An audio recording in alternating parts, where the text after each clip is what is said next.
Mas vamos à palavra do Senhor. Abra, por favor, em Provérbios capítulo 3, verso 9 e 10. Esse texto já foi usado muitas vezes, principalmente no horário do ofertório.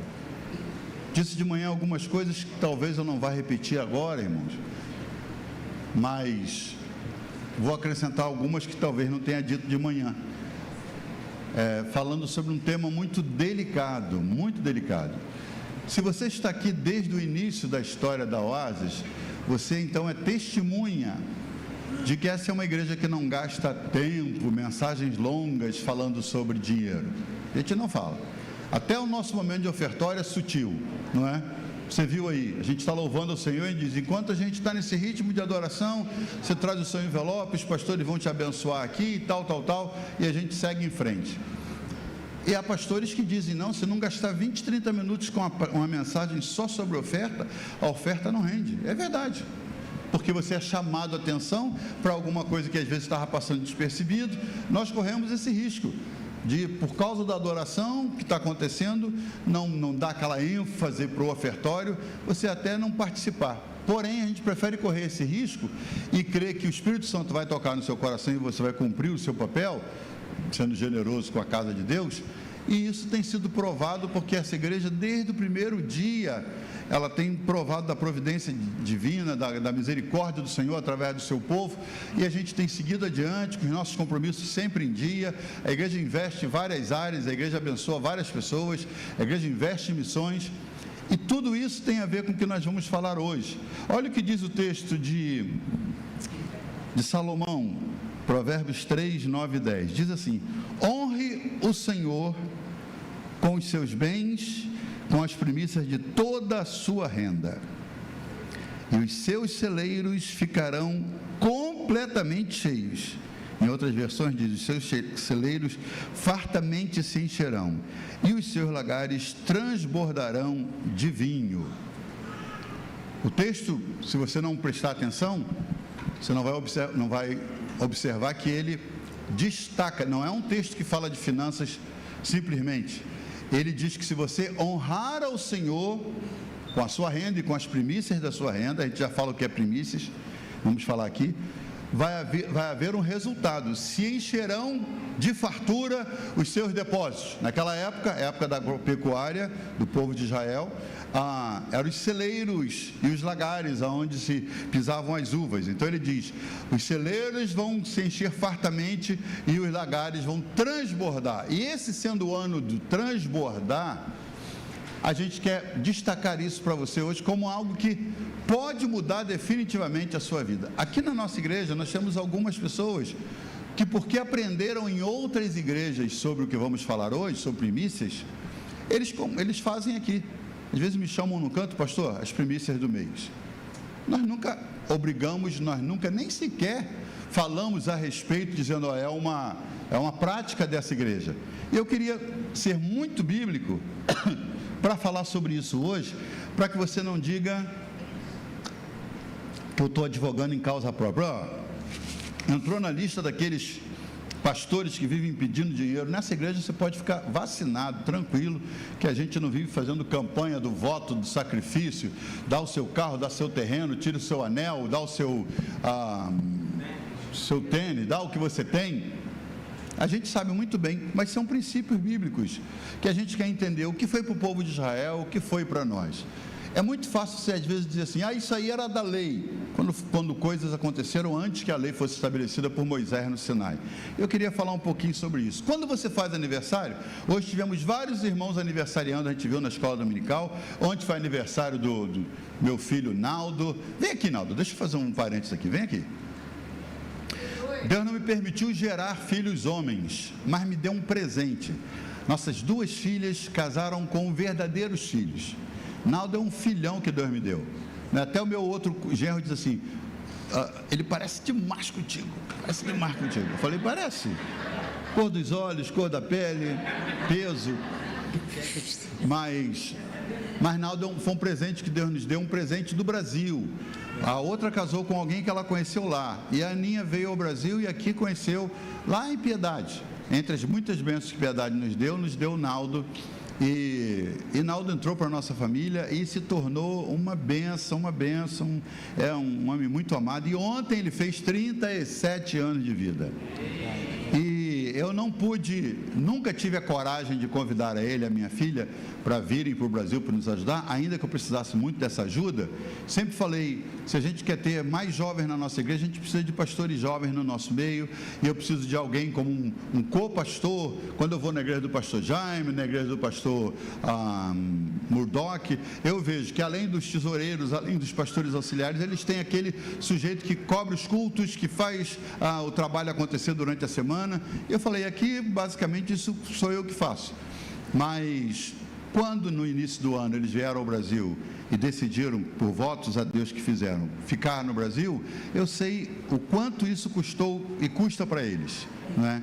De mudar de uma cultura para outra, e principalmente para a Aninha, com 37 anos de Estados Unidos, os meninos que nasceram lá, os netos. Então, Deus tocou no coração e eu falei, amém, a gente recebe o presente. E eu queria interromper essa mensagem para orar por ele agora. Tem uma lembrança para ele. Você pode ficar de pé? É a lembrança que eu gostaria para mim, mas vou dizer para você. Mostra aí o que é. A bolsa já é um presente. Isso é um perfume árabe. Muito obrigado. Que a gente pode compartilhar, já que a gente mora no mesmo prédio agora. É muito grande, dá para botar num frasquinho, dividir. Pode. Estendam as mãos para cá, vamos abençoá-lo.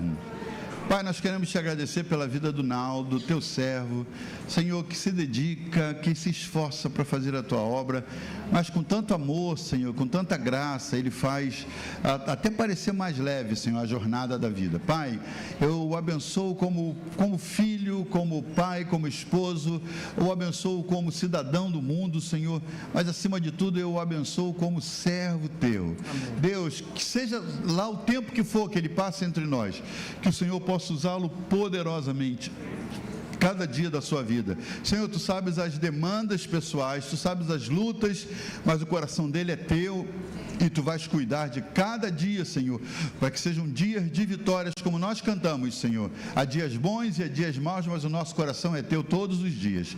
Nós o abençoamos como igreja, em nome de Jesus. Amém. Te abençoe.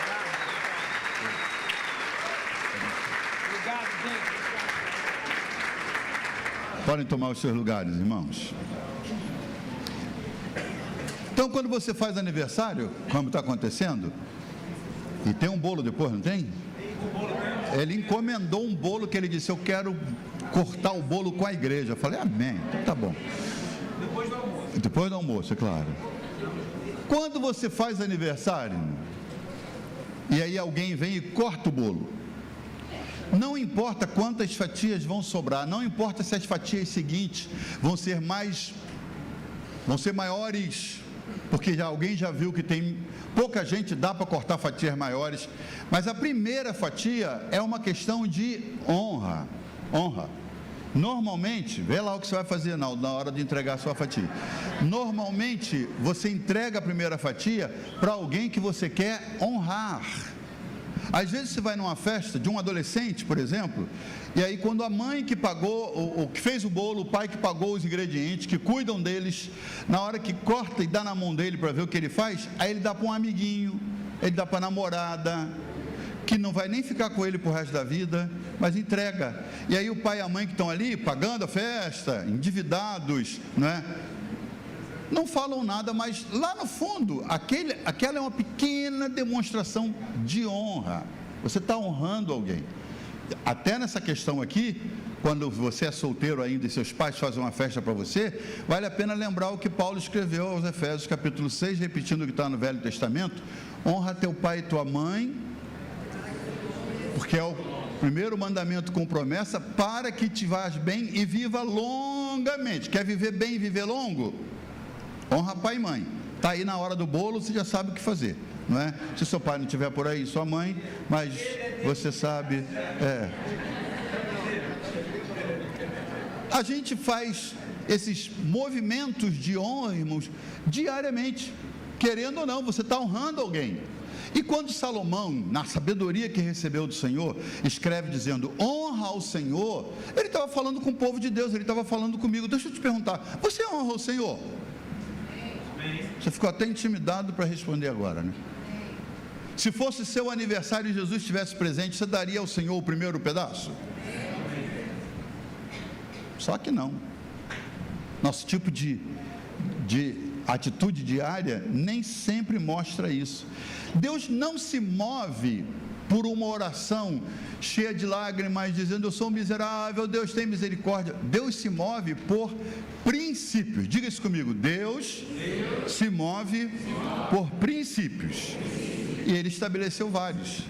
E na área das finanças, irmãos, às vezes você veio visitar essa igreja hoje, porque alguém falou bem da igreja, aí você veio, curtiu o louvor, aí agora entro eu falando de finanças.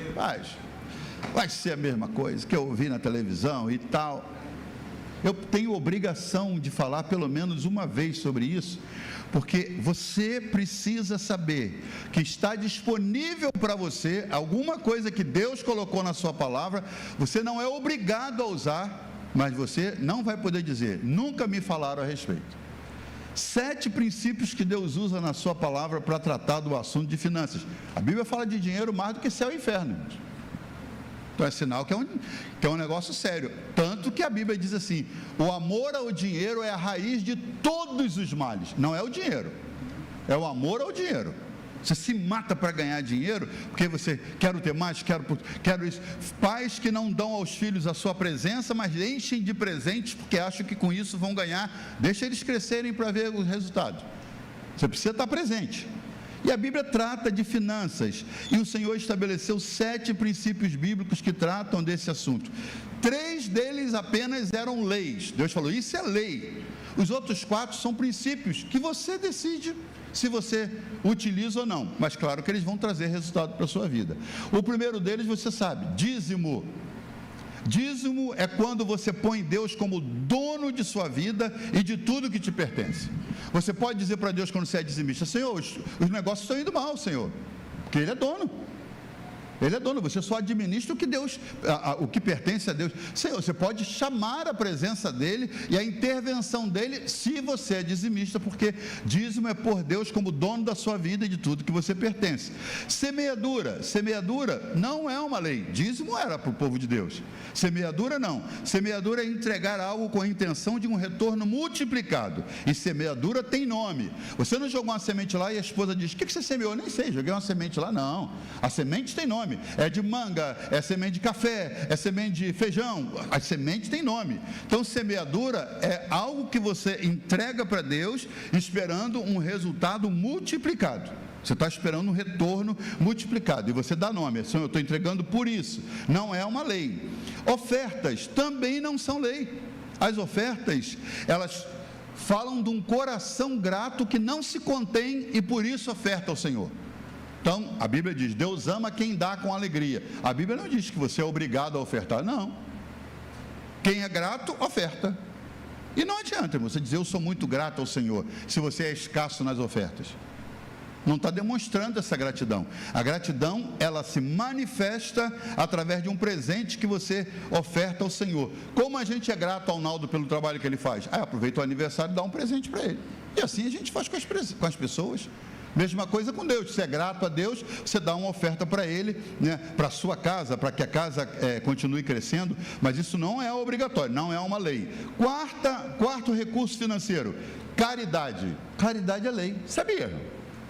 Deus estabeleceu que o seu povo fosse caridoso, fosse generoso com quem? Com os pobres, com as viúvas e os estrangeiros. E Deus estabeleceu 2 processos para que eles mostrassem caridade. O primeiro, na hora da colheita, você sabe que o povo de Israel vivia de agropecuária, era plantação e gado, né? Seja gado bovino, gado ovino, seja lá o que fosse que eles estivessem criando, mas eles viviam disso, era a base da economia de Israel.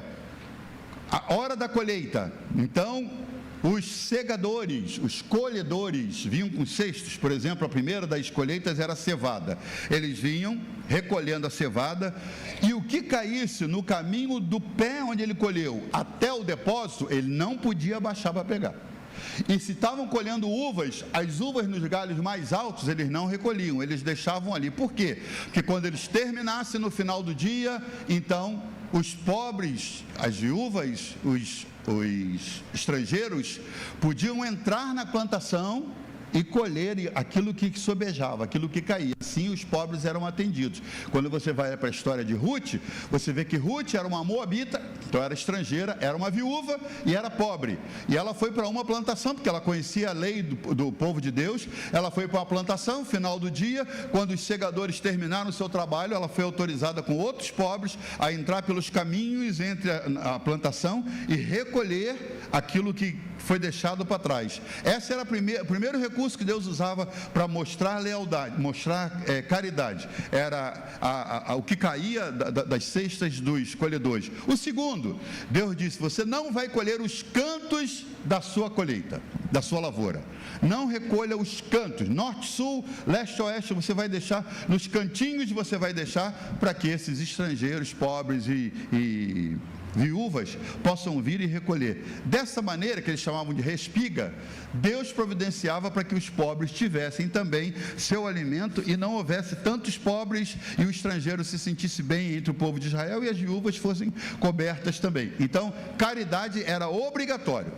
Eu vou colher tudo. Você não vai colher tudo, você tem que deixar. O que cair do cesto, você não pega. Era a ordem de Deus para cuidar. Então, dízimo era lei, caridade era lei, e aí vinha um outro recurso financeiro, o voto. O que é o voto? Voto é um ato voluntário para alcançar um propósito maior. Por exemplo, de Ana Samuel.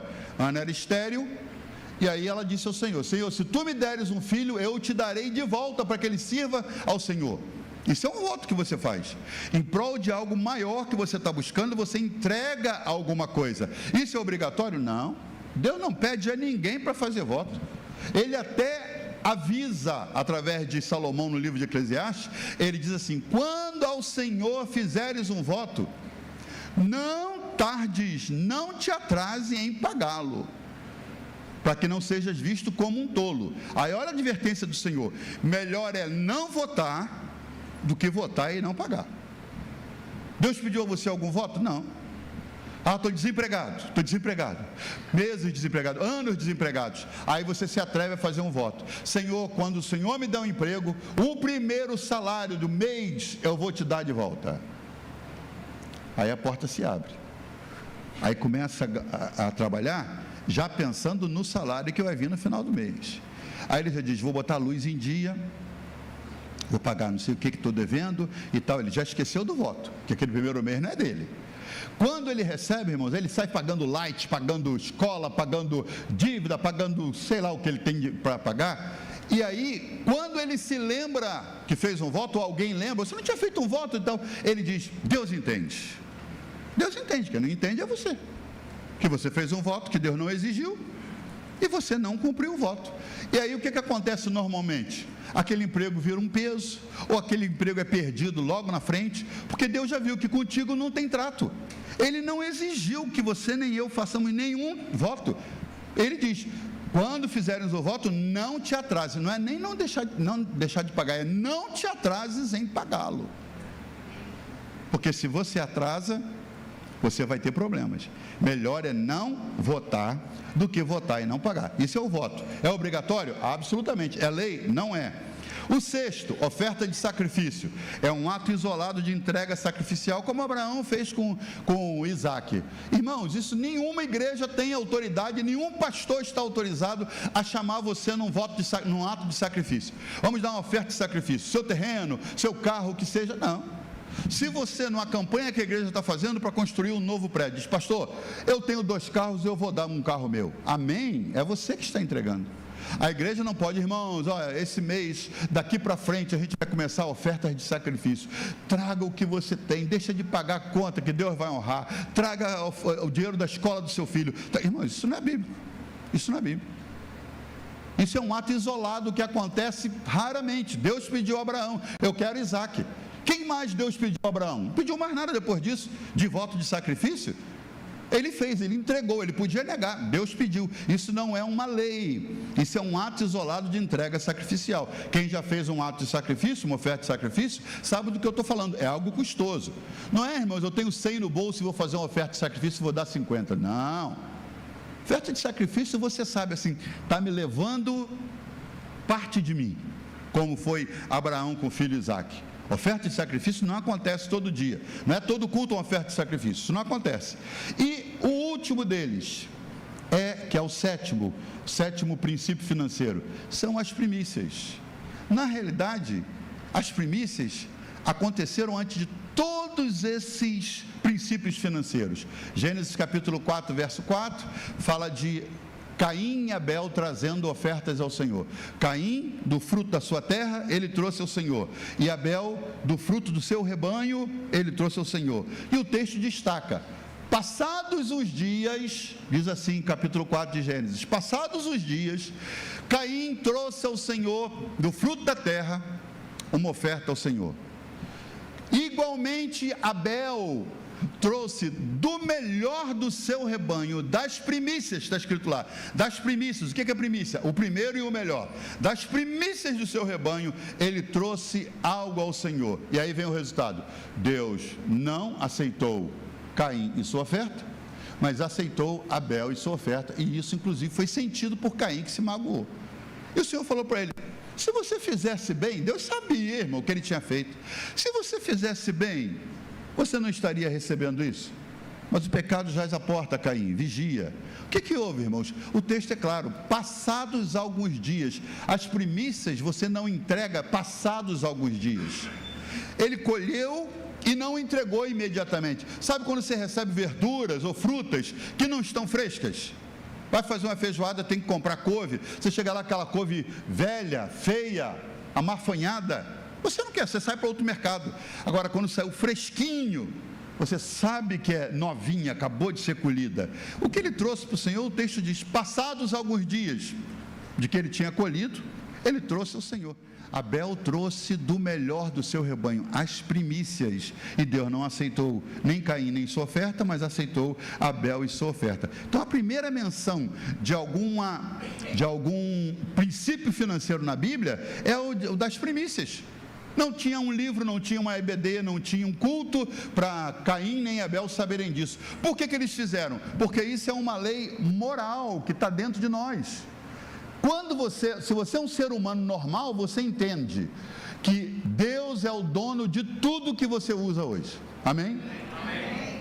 Você nasceu por quê? Porque Deus quis. Você nasceu porque Deus quis. Se Deus não quisesse, você não nasceria. Não tem jeito, você não nasceria, você não estaria aqui hoje. Até podia iniciar, mas aí aconteceu um aborto natural, espontâneo ou provocado, aí você não estaria, você seria história, ninguém ia falar de você. Mas você nasceu porque Deus permitiu. Deus te mantém vivo com o oxigênio que Ele libera constantemente.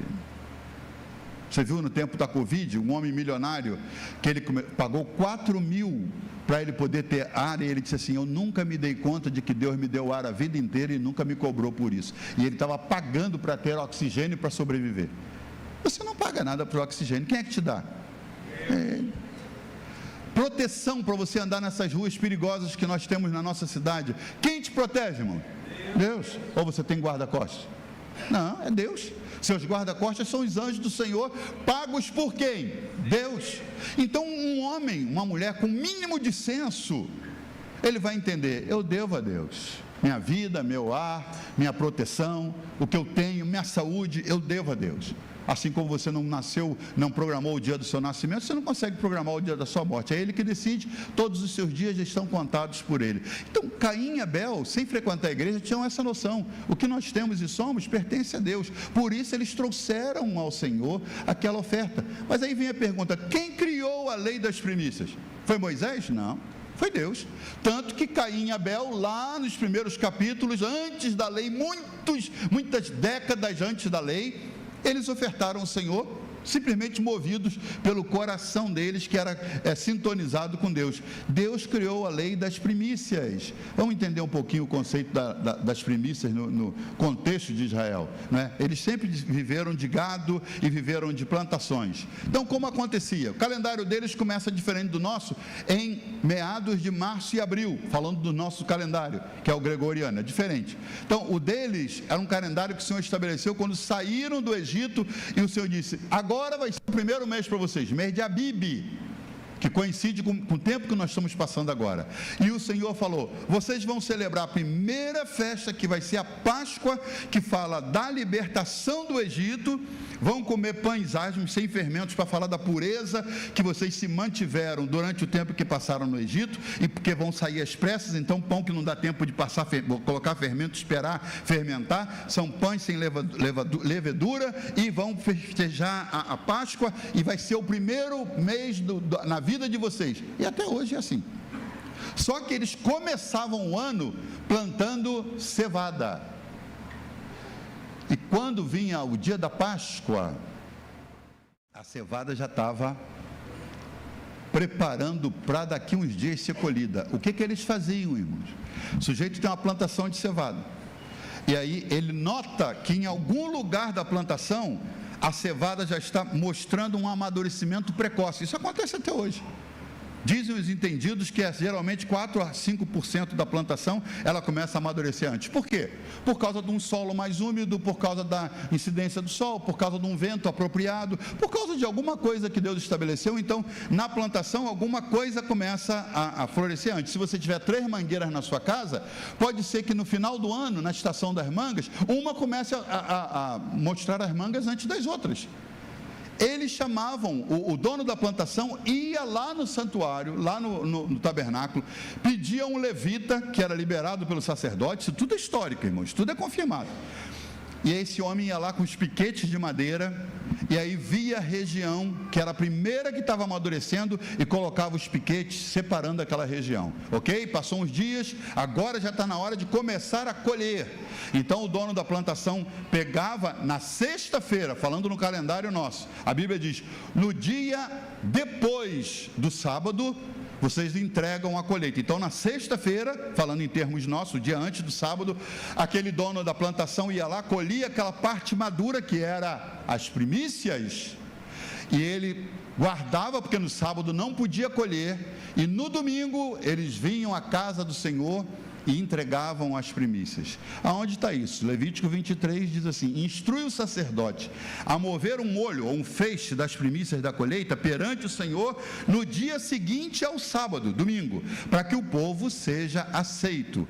Guardava-se na sexta-feira, colhia na sexta-feira, guardava no sábado, porque não podia fazer nenhuma obra, e no domingo levava para a presença do sacerdote, para que ele abençoasse as pessoas. Ele fazia um ritual, levantava aquele feixe, ou parte dele, agradecia ao Senhor, e nisso ele abençoava aqueles que estavam trazendo as primícias. E dessa maneira que eles faziam, eles estavam santificando o resto da plantação. A colheita inteira seria abençoada. Por quê? Porque Paulo, escrevendo aos Romanos, ele diz assim: quando as primícias são santas, toda a massa é. Se a raiz é santa, também a planta será. Paulo está dizendo: se o primeiro, o que nasce primeiro que acontece numa semente que gera uma raiz, se a raiz é santa, o resto vai ser. Se as primícias que você entrega são santas, então o resto da sua plantação, o resto do bolo que você vai fazer, vai ser santo. Eles entendiam dessa maneira, e o primeiro ato deles lá no mês de Abib era trazer as primícias da cevada. Aí continuavam colhendo por 7 semanas, 49 dias. No 49º dia, já estava no finalzinho da colheita da cevada, pouca coisa, mas já estava começando a colheita do trigo. Isso se dá porque depois de 49 dias desde a Páscoa, aí vem o Pentecoste, que vem de penta, de 50. Então, depois de 49 dias com a cevada, agora chega a hora de colher o trigo. Então, no 50º dia, depois do 49º sábado, espero que você esteja me acompanhando, chega o domingo, e agora eles trazem o trigo, e é o outra festa. Eles colhem de novo o primeiro da plantação, as primícias, e levam para o sacerdote, e é outra celebração. As primícias, irmão, não era aquela coisa mórbida em que a pessoa, chateada porque tem que tirar uma parte, pega lá os primeiros frutos da plantação e vai chateado na presença do Senhor. Não, ele sabia, eu estou consagrando o restante da plantação toda. Isso era feito com festa. O texto diz assim: tragam ao Senhor as vossas primícias, entregue ao sacerdote que os abençoará, e você fará isso prostrando-se diante do Senhor e o adorando. Era uma festa de adoração. Agora a nova festa, 50 dias depois, a festa do trigo. Eles faziam isso. Depois vinha a festa das uvas, e por último vinha a festa das azeitonas. Eles viviam de festas. É por isso que eu sou festeiro, irmãos. Eu sirvo a um Deus que gosta de festa. Se você tem alguma coisa contra a festa, você vai ter que fazer um cursinho para ir para o céu, porque no céu, irmãos, a coisa vai rolar. Se Deus estabeleceu festas para o ano inteiro do povo de Israel, e ele diz assim, que no arraial do povo tinha que haver alegria, muita celebração.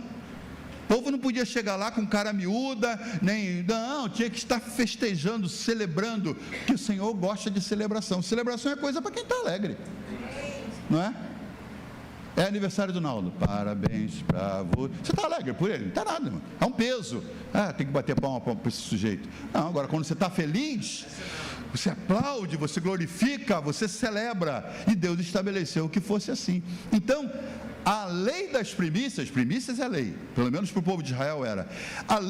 O princípio das primícias veio antes da própria lei, antes mesmo de existir o povo de Israel. Quando você pergunta assim, mas pastor, essas primícias são para nós hoje? O que isso tem a ver com a gente? Por que você está falando sobre isso? Porque os resultados das primícias você tem direito a desfrutar. Mas só desfruta quem entende o que é primícias.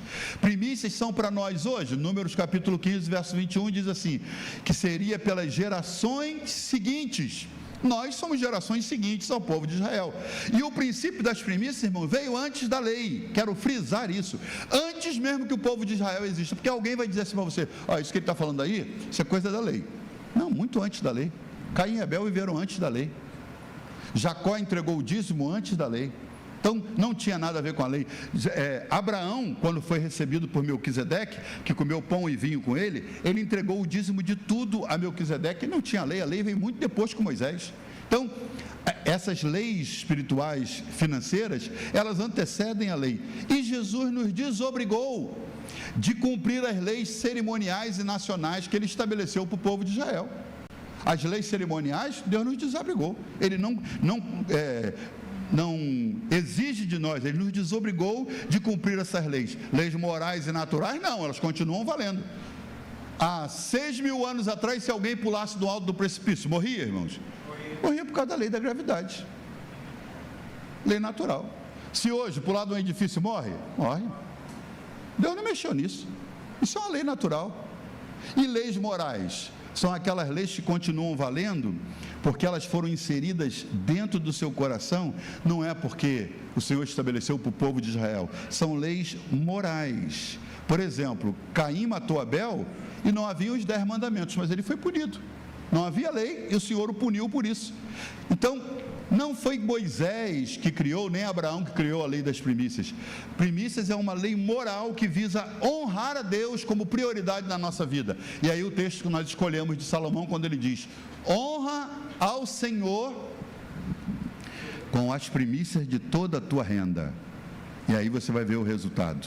E o resultado não é algo normal. Ele diz, e os teus celeiros fartamente se encherão. Fartamente é uma palavra que modifica a frase. Pode ser que você tenha dizendo assim, pastor, eu sou abençoado. Eu sei que você é abençoado, sei mesmo. Mas você pode dizer assim, meus celeiros, pastor, são fartamente abarrotados. Aí eu não sei. E os seus depósitos, falando dos lagares, seus depósitos têm transbordado? Não, aí também não. Mas é disso que Salomão está falando. Mais do que o normal. Se você honra o Senhor com as primícias, transbordarão. E esse é o ano de transbordar. Por isso estamos falando nesse tema. Esse é o ano de transbordar. Então, quando você entende isso, irmãos, que não é uma lei que o Senhor criou para o povo de Israel, que Ele está estendendo, usa quem quiser. De novo, quero dizer isso para que você não tenha dúvidas. Você não é obrigado a nada nessa igreja. Nada, irmãos. Nada. Você vai receber os louros da sua decisão se você as fizer. Mas você não é obrigado a nada. Pastor, eu quero congregar aqui até a volta de Jesus, mas eu não concordo com dízimo, eu não vou dizimar. Amém, irmão? Amém? Vou ter que orar por você de vez em quando, que eu sei que você vai ter umas privações que são devidas porque você não honra o Senhor com o seu dízimo. Mas a decisão sua, não é uma lei. Eu não estou dirigindo o povo de Israel, não sou Moisés na frente do povo, mas eu tenho obrigação diante de Deus de te falar sobre isso. Isso me constrange de falar, porque parece que é uma coisa que eu estou falando do meu benefício próprio, da maneira que Deus me honra. E no primeiro culto, por não estar sendo gravado, eu fiquei um pouco mais à vontade. Mas quando comecei a escrever sobre isso, já estou fazendo isso há tempos, consultando o livro Questão de Honra do Subirá, Jefferson Neto falando sobre primícias e tantos outros textos que eu li e estudei, disse: Senhor, eu desfruto disso, eu vivo, eu faço primícias e sou abençoado. Isso eu disse: e por que você não fala disso para as outras pessoas? É constrangedor para um pastor falar sobre isso, porque sempre dá a impressão que no final eu vou te dar um envelope e dizer: irmão, e aí, ó, as primícias eram dadas para o sacerdote, então você já sabe o que fazer, pega o seu envelope e traz no final, ou quando você for receber, você sabe como tirar as primícias. Eu não quero que você leve para esse lado, mas eu não posso te negar o direito de saber que você pode ver transbordamento e fartura na sua vida quando você honra o Senhor com esse conceito bíblico que é o conceito das primícias. A quem pertenciam as primícias? Ao Senhor e aos sacerdotes a quem elas eram entregues. Deuteronômio 18 diz assim: ao sacerdote darás as primícias do teu grão, do teu vinho e do teu azeite, e as primícias das tuas ovelhas. A quem eles traziam? Aos sacerdotes. Diferente conceito de sustento, irmãos. No passado, Deus estabeleceu que todas as tribos podiam ter colheitas, plantações, gado, mas a tribo de Levi não poderia. A tribo de Levi desmontava santuário, montava santuário, botava fogo, fazia sacrifício, sacrificava os animais, oferecia culto ao Senhor, mantinha a lâmpada acesa. Eles cuidavam exclusivamente da igreja daquela época, do templo móvel, que era o tabernáculo. Então o Senhor falou: eles não vão ter plantação, nem vão ter gado. De que eles vão viver? Vão viver das primícias que o povo traz. Então, quando o pessoal trazia as primícias para oferecer ao Senhor, estavam oferecendo ao Senhor em obediência à palavra dele, mas eram os sacerdotes que se mantinham com aquilo. Eles não passavam fome, eles eram sustentados pelas primícias. Ao longo dos anos as coisas mudaram, e aí cada cultura, faz diferente. Na nossa cultura, inventaram os salários. As firmas decidem algo que vão fazer para te remunerar, algo que vão dar a você como uma remuneração, e isso tem um nome de salário. Mas sabe qual seria a vontade do Senhor para nós?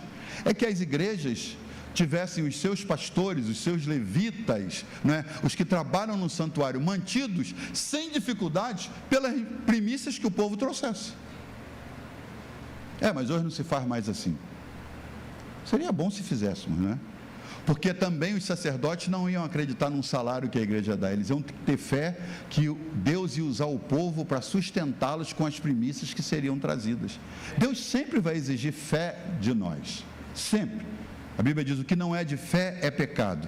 Então, a quem eram trazidas as primícias? Aos sacerdotes. Ezequiel 44:30 diz: o melhor de todos os primeiros frutos e de todas as contribuições que vocês fizerem pertencerá aos sacerdotes. Vocês darão a eles a primeira porção da sua refeição de cereal moído, para que haja bênçãos sobre a casa de vocês. Deus está dizendo: quer que a sua casa seja abençoada? Entregue as primícias. Aqui na igreja nós temos alguns irmãos que fazem isso, não foram ensinados por nós. Na igreja de onde vieram, eles aprenderam a entregar as primícias, e de vez em quando chega alguém: pastor, as minhas primícias aqui me abençoa. E a gente abençoa. Nós não temos um envelope para primícia, pode ser até uma coisa que a gente pensa a fazer, mas um envelope de primícias. Mas é muito comum você, em igrejas que tem um envelope normal, regular das ofertas, tem um envelope para semeadura, tem um envelope para missões, tem um envelope para primícias. Nada contra, a Bíblia apoia, a Bíblia dá embasamento para isso. De novo, você não é obrigado. Eu só estou te dizendo um direito que você tem de receber algo exponencial, maior do que você tem provado, a partir de uma lei que o Senhor estabeleceu, que veio para o povo de Israel e que pode ser usada por você também. Não é uma obrigação, é apenas para quem? Para quem quer pôr Deus em lugar de honra. Eu não sei como você faz quando você recebe o seu salário, mas quando eu recebo a minha ajuda às segundas-feiras, tem lá a Light me chamando, que vai vencer a conta, tem o mercado, a esposa falou, amor, dia de segunda-feira, a nossa folga tem que ir para o mercado comprar. Eu posso sair correndo e ir para o mercado e vou continuar amando a Deus e sendo servo do Senhor. Mas a primeira parte que eu tiro do que recebo, eu separo o dízimo, que eu digo, não, eu vou viver com o restante e Deus vai santificar o restante pela primícia que eu entrego, porque assim a bênção do Senhor vai estar no restante que sobra na minha mão e o Senhor vai multiplicar como Ele disse que faria. Pastor, também dou o dízimo, mas também não sou assim rigoroso igual o senhor não. Eu vou dividindo, tem a luz, tem aqui, tem as compras, também tem o dízimo para entregar. Você pode fazer. Mas talvez você não desfrute de algumas coisas que eu tenho desfrutado ao longo dos anos. Quando eu estava orando sobre ministrar essa mensagem ou não, eu já estava escrevendo há muito tempo, e uma das noites dessa semana, eu levantei e fui para a sala e eu disse assim, Senhor, eu realmente não me sinto à vontade para falar sobre isso. E o Senhor me ministrou de uma maneira diferente, irmãos. Eu ajoelhado na sala sozinho, e o Senhor diz assim, mas você gosta das coisas que eu te dou com distinção, de maneira diferenciada? Eu falei, gosto. Aí ele começou a me lembrar, eu estava lembrando no primeiro culto aqui, algo que eu não lembrava. Ele disse assim, você gosta quando você viaja sem gastar um tostão? Eu falei, gosto. Isso eu já fui para Dubai 2 vezes, uma vez sozinho, outra vez com ela. Já viajei por alguns lugares do mundo, já são mais de 20 países que eu visitei. O Senhor falou, você gosta quando você viaja e eu não deixo você gastar nenhum tostão? Eu falei, eu gosto. Aí ele me lembrou, você gostou de ir no Chile? Eu falei, eu nem lembrava que eu fui no Chile. Aí ele falou, você gostou de ir no Chile? E eu lembrei. Era mês de maio, eu queria passear com ela, que é aniversário de casamento, é aniversário dela. Nós ainda não saímos com Josi e Erickson, como a gente costuma fazer de uns anos para cá, no mês de maio, que também é aniversário deles. Eu falei, Senhor, eu quero ir no Chile. Aí, vou olhar lá na TAM, a TAM tem uma promoção naquele mês de maio, coincidentemente, que com 6.000 milhas eu podia ir ao Chile e voltar.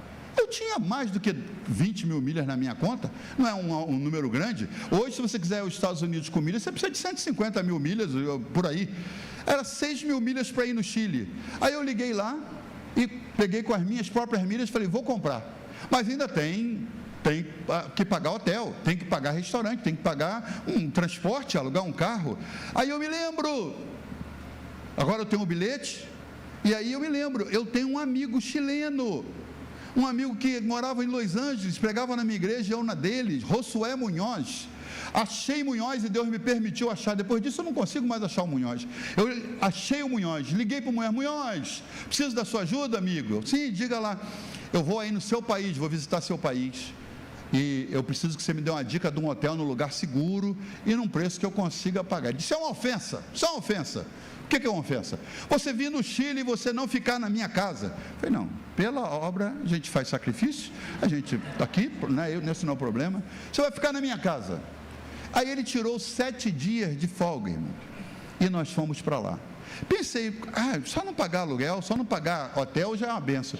Quando eu chego lá, ele mora numa vinícola, com o que ele trouxe dos Estados Unidos, ele comprou uma casa num condomínio, numa vinícola de um vinho famoso que tem aí no mercado. Um casarão ao estilo americano, num bairro americano. Quando chegou, você aceita ficar na minha humilde pousada? Eu, caramba, o que é isso? Um quarto de hóspede só para nós. E aí ficamos lá e ele disse, eu tirei 7 dias para mostrar o país para você. E aí, qual o carro que ele me recebe no aeroporto? Com uma Mercedes, irmão, eu não conseguiria alugar. Ele de Mercedes, onde você arranjou essa Mercedes? Eu trouxe dos Estados Unidos, porque o Chile, diferente do Brasil, quando repatria algum cidadão, dá o direito de trazer 2 containers, e ele trouxe 2 containers sem imposto, e num desses ele trouxe um carro para a mulher, um para ele, 400 cadeiras para ele começar uma igreja. Ele falou, a única coisa que eu vou te pedir, eu falei, qual é? Que você pregue na minha igreja essa semana 2 vezes. Eu falei, isso aí eu já faço mesmo, vamos lá. Mas eu ganhei 7 dias com minha esposa, ainda deu $500 de presente para ela, irmão. Aí o Senhor me lembrou assim, eu ajoelhadinho lá na sala, você gostou da viagem para o Chile? Falei, gostei. Quanto você gastou? Não gastei nada. Ele foi me lembrando, isso é resultado do que você tem feito. E por que você não quer dizer isso para as outras pessoas? Pelo amor de Jesus, entenda, eu não estou aqui dizendo, irmão, a gente a partir de hoje vai ter voto das primícias e você vai ganhar um envelope. Isso é uma decisão sua. Estou dizendo mais uma vez, não é obrigatório. Mas eu, desde que aceitei usar as primícias, a gente tem provado do favor do Senhor de uma maneira diferenciada. Primeiro culto da Oásis, lá na Casa Azul, onde morávamos. Era um grupo que já estava crescendo, a gente fez um culto lá no terraço, e primeiro fizemos na capela, que ficou estufada de gente, aí cabiam 50 pessoas, não dava mais ali. Primeira oferta que a gente levanta. Irmãos, eu não há dificuldade danada, tinha ficado sem salário desde que saí de Piedade, e eu não há dificuldade danada. Primeira coisa que vamos fazer, vamos abençoar o sacerdote. Não, falei, vamos pegar essa primeira oferta e nós vamos mandar para missões, como primícias do Senhor. Por que até hoje essa igreja é abençoada do jeito que é, e faz coisa de igreja grande, sendo uma igreja pequena ainda? Por causa das primícias que nós demos para o Senhor no início. A gente abençoa missionário em vários lugares, e temos sempre abençoado pessoas que nos pedem ajuda. A igreja está sempre numa boa condição, estamos nos atrevendo a comprar um terreno de 3 milhões, por quê? Porque o Senhor nos deu condições a partir das primícias que nós honramos ao Senhor. Não é uma obrigação, mas é para quem quer pôr Deus em lugar de honra. De novo, o texto diz assim: honra ao Senhor com as primícias de toda a tua renda, e se encherão fartamente os celeiros e transbordarão os lagares. De que o texto está falando? De fartura e transbordamento. Você quer isso na sua vida? Porque às vezes eu estou falando de pastor, termina com isso. Eu não quero. Você quer fartura na sua vida? Você quer transbordamento na sua vida? De vez em quando eu solto de algumas coisas que Deus me deu, mas no dia, irmão, foi um confronto, eu ajoelhado e Deus falando assim: você gostou das casas que você morou? Eu falei, gostei. Você tinha condições de pagar aquelas casas? Não tinha, Senhor. Eu dei para você morar. E fiz me lembrar das casas que eu nem lembrava. A primeira casa, quando chegamos nos Estados Unidos e fomos para a Califórnia, morávamos num apartamentinho, irmãos. Éramos nós 4, mais 2, mais 3, eram 11, eu acho, morando num apartamentinho de 2 quartos. O Paulinho, o bispo Tenório, morava debaixo da escada que subia para o outro, ainda morava ali no porãozinho, tudo apertadinho ali. Aí a igreja quadrangular nos oferece uma casa para morar, casa pastoral. Chegamos lá, uma casa imensa. Começamos uma igreja lá com 70 pessoas na sala. A sala tinha uma lareira no meio e era uma casa imensa, tinha um órgão na sala, mobiliada a casa. Por que você não mora nessa casa? Mas cadê os donos? Não, essa casa é pastoral, os coroas que eram pastores já estão velhinhos, a casa é grande para eles, a gente aluga para vocês. Eu falei, quanto vai ser uma casa dessa? Isso há 36 anos atrás. Eles disseram, você pode pagar $1.000 na casa? $1.000. Eu falei, não posso. Mas aí eles nos deram um emprego para trabalhar na igreja, para que eu pudesse pagar a casa. E nós morávamos numa casa que quem vinha para visitar dizia assim, tu está ganhando muito. Eu falei, tô não, rapaz, isso aqui é ter troca, é Deus me colocando. Deus foi abrindo sempre portas para nós, irmãos, de veículos que eu não merecia, de casas que eu não tinha mérito para orar. Ele foi me lembrando, por causa das primícias que você honrou, é que eu faço isso. Você não tem que invejar ou ficar enciumado, não. Simplesmente diga, Senhor, eu quero provar disso. Não tem jeito, eu não posso fazer por tabela, eu não posso terceirizar, irmão. Eu vou dar as primícias e Deus vai fazer na sua vida. Não tem jeito, porque vai exigir fé. Que bênção é essa? Provérbios 10, 22 diz assim: a bênção do Senhor é quem enriquece e não acrescenta dores. Artigo definido, não é uma bênção, é a bênção. Segundo, não está no plural, não são as bênçãos. Aqui está dizendo, a bênção do Senhor é quem enriquece e não acrescenta dores. Que bênção é essa, irmãos? Primícias. Como você sabe? Olha no rodapé da sua Bíblia, a junção desse texto com outro texto do Velho Testamento, está em Números 11, 15, 20 e 21, que diz assim: com a oferta da eira assim oferecereis, das primícias das vossas massas dareis ao Senhor oferta alçada nas vossas gerações. Então, Provérbios está falando justamente que as primícias são a bênção do Senhor que enriquece e não acrescenta dores. Não está dizendo que é uma bênção que simplesmente abençoa, está dizendo que é uma bênção que enriquece. Todas as bênçãos do Senhor vão te favorecer, mas a bênção que enriquece A Bíblia diz que é a bênção das primícias. Aí você pergunta, mas esse princípio serve para a igreja no Novo Testamento? Você acha que serve para a igreja do Novo Testamento? Quem estuda hermenêutica, aqui no Sião a gente tem aula de hermenêutica. Em hermenêutica, você aprende que para um conceito do Velho Testamento se tornar uma doutrina para a igreja do Novo Testamento, ela precisa passar por 3 crivos. Primeiro, ela tem que aparecer no Novo Testamento, não basta estar na Bíblia, tem que aparecer no Novo Testamento. Segundo, tem que ter sido dito ou praticado por Jesus. Terceiro, isso é hermenêutica, se Jesus não citou, precisa ter sido citado por pelo menos 2 escritores do Novo Testamento. Vamos ver se primícias passa nesses crivos.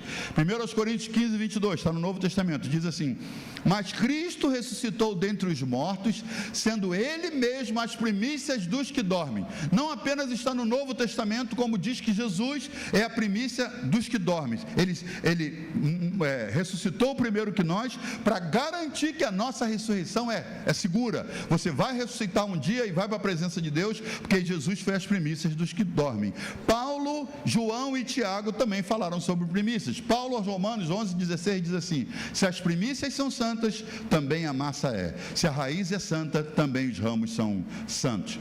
Paulo fala a respeito. Tiago, no capítulo 1, verso 18: e ele nos gerou pela palavra da verdade, para que fôssemos como primícias dos seres criados. E João fecha o livro, em Apocalipse, capítulo 14, verso 4, dizendo: os 144.000 são os que foram comprados dentre os homens, como primícias para Deus e o Cordeiro. Em outras palavras, primícia está no Novo Testamento, não apenas no Velho, foi citado por Jesus, e os escritores do Novo Testamento também fizeram questão de falar a respeito.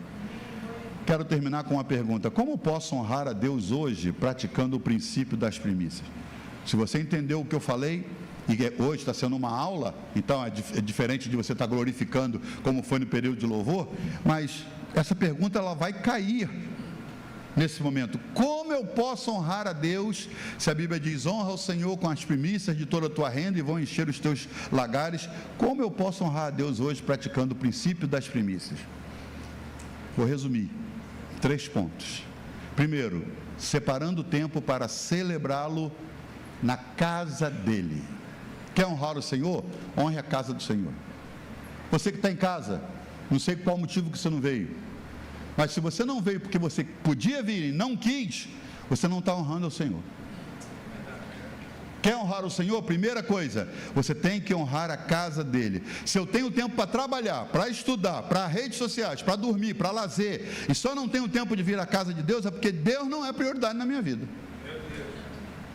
Vai visitar um velhinho, irmãos, que está no asilo. Chega lá, ele reclama assim: meu filho não vem aqui há 3 anos me visitar. Aí você liga para o filho e o filho diz assim: mas eu mando dinheiro todo mês. Pergunta ao velhinho se ele quer o dinheiro ou se ele quer a visita do filho. Ele quer a visita do filho. Não adianta você dizer: mas eu mando minha oferta, eu amo a casa do Senhor, mas você não vem. Quer honrar a Deus? Primeiro, honre a casa dele. Ele não diz na sua palavra assim: mande os seus dízimos todos os meses. Ele diz: trazei todos os dízimos à casa do tesouro. Ele quer sua presença, ele quer você aqui. Ah, mas igreja é um negócio complicado. Muito mais do que você imagina. Igreja é complicado. Na igreja eu fui pisado, mas aqui que você é curado também, irmãos. É no hospital que o enfermeiro te pica com a injeção, que tira um exame, que você sai doído, que põe você numa máquina, que fazem os procedimentos e você se sente machucado, mas é lá que você é curado. Você tem que entender que na casa de Deus é o lugar onde você é pisado e você é curado, porque ferro com ferro se afia. Fui lá, pastor, mas aquele irmão, porque você também não é fácil, irmão, então é no atrito. É no atrito que você vai sendo limado. Sozinho em casa é muito bem, você escolhe o que você lê, você escolhe o que você escuta, você tem os pregadorzinhos que você escolheu. Não, você tem que se sujeitar a vir à casa de Deus e deixar que Deus escolha quem é que vai ministrar para você naquele dia. Isso é honrar a Deus. Honrar a Deus. Quanto mais você vem à casa de Deus, mais você demonstra honra ao Senhor. Pastor, eu vou quando dá. Estou entendendo. Quer honrar ao Senhor nos dias de hoje? Separe tempo para celebrá-lo na casa dele. O Senhor não abre mão da sua presença. Diga para alguém: o Senhor não abre mão da sua presença. Essa semana alguém me perguntou: pastor, eu sei que você vive disso, mas você acha que igreja é um negócio necessário realmente? Eu falei assim: tu acha que Jesus cria alguma coisa sem motivo, rapaz? Ele disse: eu estabeleço a minha igreja e as portas do inferno não prevalecem contra ela. Jesus criaria um negócio que não era necessário, irmãos, que é opcional. É aqui que você cresce, irmão. Sai daqui chateado, não é? Sai tistinho, sai. Vem para cá e gostei não. Hoje eu corro o risco de perder alguns membros, quem sabe nunca imaginei que pastor Jaso ia estar pregando sobre dinheiro e tal. Pode ser até que alguns se vão.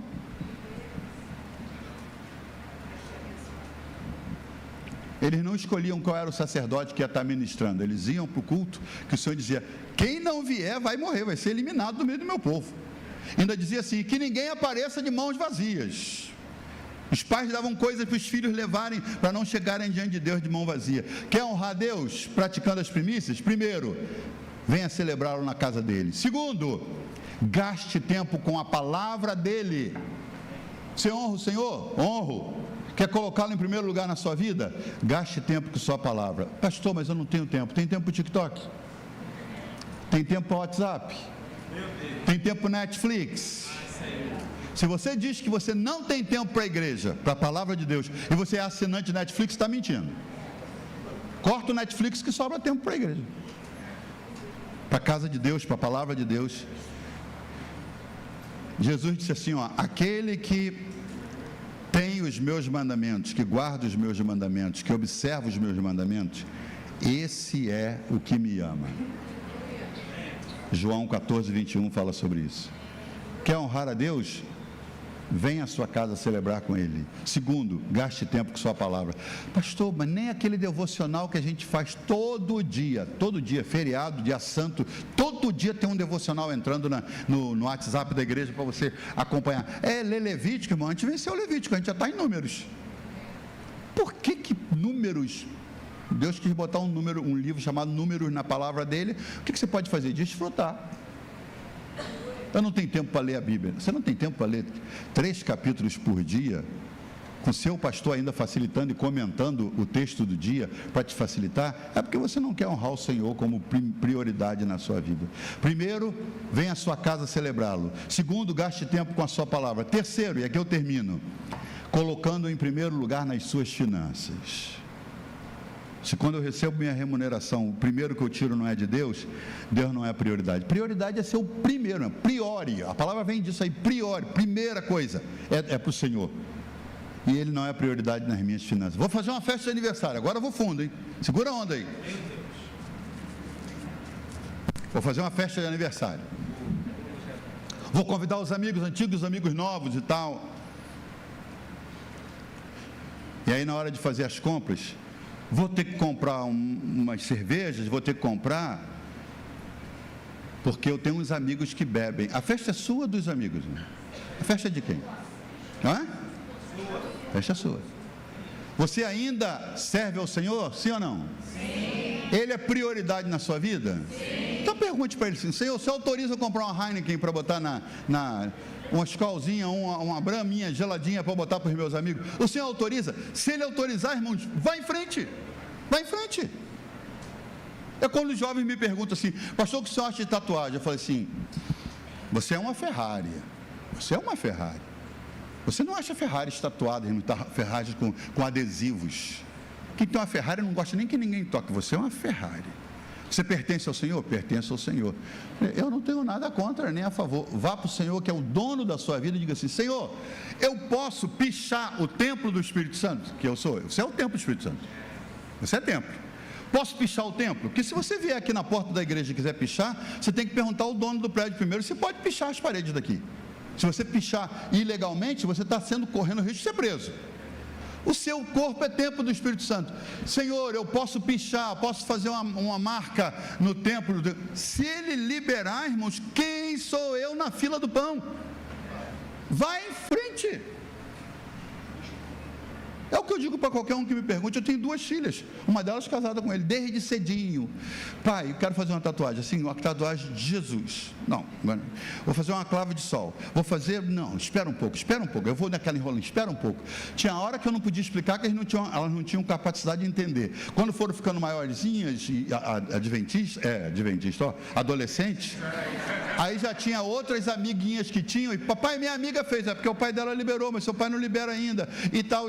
E eu dizia, Senhor, um dia a Ingrid apareceu com um texto, pai, lá no Apocalipse diz que Jesus vem no céu, num cavalo branco, tatuado na sua perna está Rei dos Reis e Senhor dos Exércitos. Falei, Senhor, agora pegou. Rei dos Reis e Senhor do Senhor, tatuado na perna dele, porque não foi feito de rena, né? Está marcado na perna dele. Foi feito como? Como é que foi, Asa? Na perna do Senhor. Está escrito, Rei dos Reis, Senhor dos Senhores. Aí eu falei, você vai casar agora? Aí você pergunta para o seu marido. Aí casou com um marido pior que eu. Aí ele falou, não, você não precisa disso não. Até hoje as 2 não fizeram tatuagem nenhuma. De novo, irmãos, não estou dizendo que eu sou contra, nem proibido. Aqui nessa igreja não tem. Tem um montão de gente que tem tatuagem.